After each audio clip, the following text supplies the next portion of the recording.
Aujourd'hui, avec l'accord de By l'OPRS, je te lis le chapitre 3 du tome 1 de Œuvres d'art.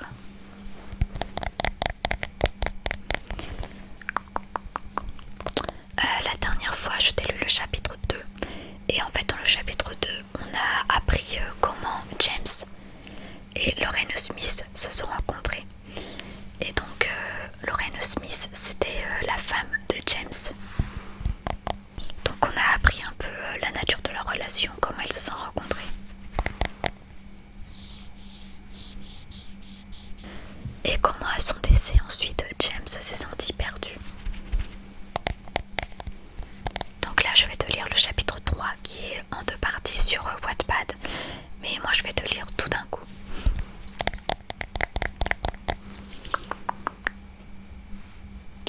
Et c'est parti. Chapitre 3, chapitre 3, chapitre 3, chapitre 3. Ô Vénus, illustre muse.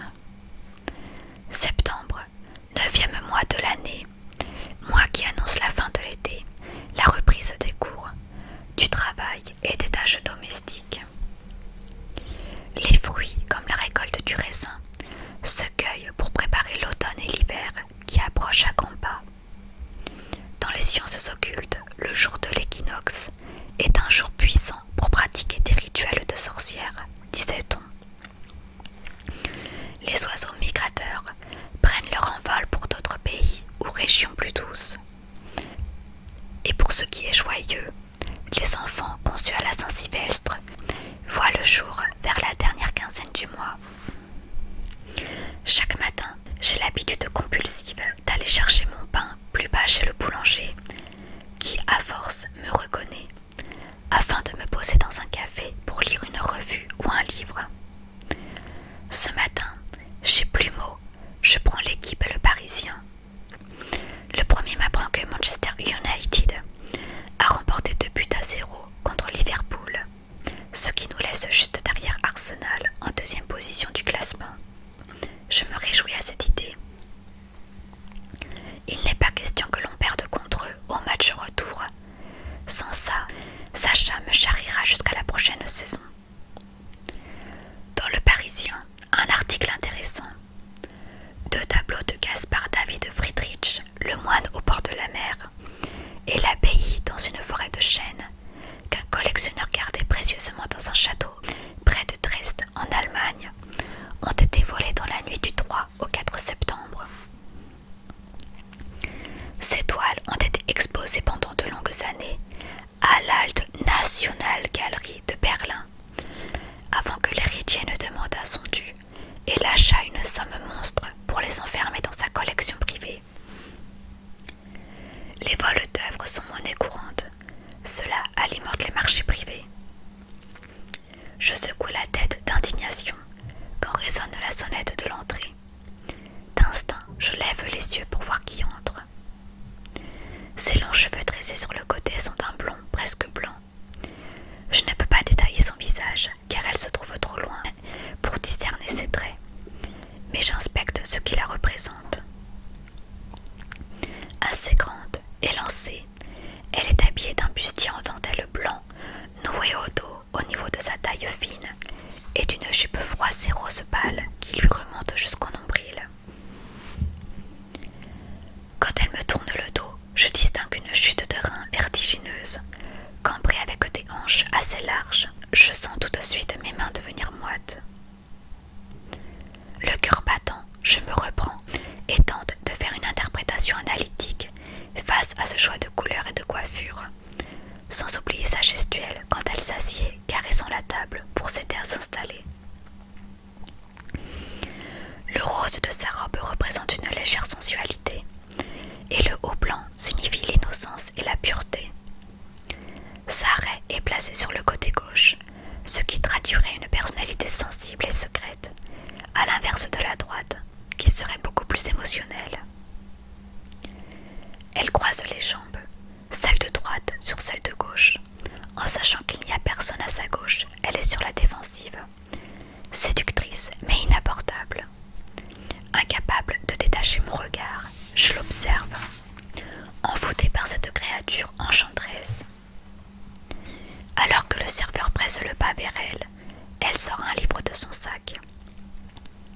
Elle commande un thé et sort un croissant qu'elle pose sur la table avec une petite serviette. Nos regards se croisent un instant. Cette attention m'arrache aussitôt à ma rêverie. Je fais comme si de rien n'était en remontant mes lunettes sur le nez et en continuant de lire mon journal, qui est désormais devenu inintéressant. Pour la toute première fois de ma vie, j'en viens à me demander si je dois l'aborder. Mais rien qu'à cette idée, mon cœur s'emballe affreusement, me persuadant que l'ensemble du café l'entend. Puis, si elle semble inabordable, je vais prendre un veto en plein visage, et ça, c'est carrément inconcevable. Elle est jeune, ça se voit, adulte mais jeune.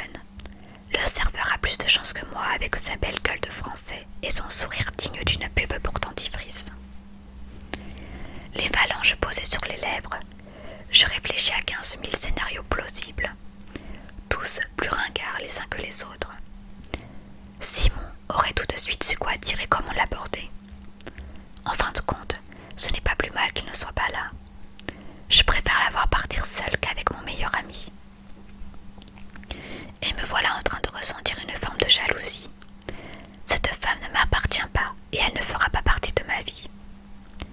J'ai à peine le temps de me faire cette réflexion qu'elle se lève déjà et prend la porte avant de s'engouffrer dans la lumière du jour. Sans un regard en arrière, sans une attention qui m'autoriserait à pouvoir la suivre ou m'approcher. Ô illustre muse, impitoyable Vénus, de tes astuces, de mes ruses, de tes faveurs, de mon labeur, ahuris-moi de tes vertus. Partie 2. Symbologie en art. La rentrée des enseignants commence une quinzaine de jours avant la rentrée officielle des cours. Je me demande ce qu'on peut bien mijoter.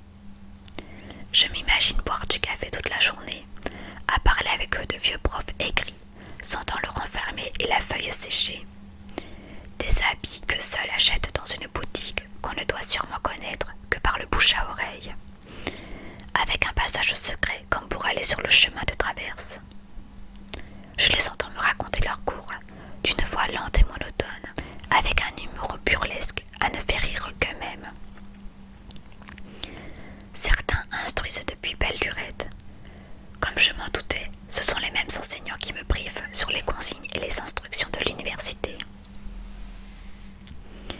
La directrice est une petite dame coiffée en vague sur le côté, jupe aux genoux, talons très bas et une veste de tailleur boutonnée jusqu'au dernier. La vraie tête de l'emploi. Mais il ne faut pas se fier aux apparences. Je suis bien accueillie et elle est ravie de recevoir un professionnel de renom dans son établissement. Ces 15 jours consistent tout bonnement à récupérer mon emploi du temps. Je donne des cours en travaux dirigés aux dernières années de licence d'histoire de l'art, puis un cours magistral en amphithéâtre le vendredi matin. 10 heures en tout. Ce qui me laisse des moments libres pour mon travail de galeriste, même à distance. On enchaîne les réunions avec les collègues et la direction sur le déroulement du premier semestre. Mon cours est facultatif, la symbologie dans l'art. Ce n'est ni plus ni moins qu'une connaissance en plus pour ceux qui cherchent à décrypter des interprétations dans les œuvres étudiées. La symbologie est une science, une théorie des symboles. Elle étudie leur définition, leur histoire, leur typologie, la sociologie, l'anthropologie et la psychanalyse. Et dans celle-ci, il y a plusieurs distinctions dans diverses disciplines. L'herméneutique, c'est-à-dire l'interprétation, la sémiologie, théorie des signes, langue, code, signalisation, rite, politesse et surtout le langage. Le signe est défini par le symbole et l'allégorie, l'image, le logo, l'attribut et bien d'autres. Le symbole n'est autre qu'un sens indirect. J'attends de mes élèves un bon esprit d'analyse, un savoir très large, une culture générale incontestable de l'histoire de l'art, mais aussi des connaissances en théologie, en sciences, en événements historiques et en littérature. une véritable envie de recherche et une mémoire infaillible. Je ne laisserai personne au bord de la route. Je suis du genre tenace et je ne tolérerai aucune forme de désinvolture. Ne seront acceptés que les passionnés dans ma classe. Dans le corps enseignant, je me rapproche instinctivement de 3 professeurs. Franck Mollet, le professeur d'archéologie antique, 1,75 m, aux cheveux ébouriffés et aux sourcils épais. Il a mon âge, divorcé et papa d'un petit garçon de 4 ans, que j'ai eu le privilège de voir en photo. Le portrait de son père, sauf qu'il a des sourcils plus discrets. Christophe Bosquet, lui, est professeur de paléontologie. Il enseigne surtout les masters et doctorats. Plus âgé que nous, marié, 3 enfants, un peu grassouillé, avec une tête sympathique, très avenant. C'est un homme qui aime vivre et chaque matin, il distribue de la bonne énergie. Et enfin, Nathalie Stigliano, originaire de la Provence. Elle a toutes les caractéristiques physiques de la femme méditerranéenne. Teint hâlé, brune aux cheveux au carré à franges, des yeux noirs et le visage marqué de 40 ans de vie. Une belle femme. Elle est aussi divorcée, en charge d'une adolescente. Enseignante dans un lycée au début de sa carrière, elle a fini par être professeure d'art médiéval à l'université il y a 3 ans.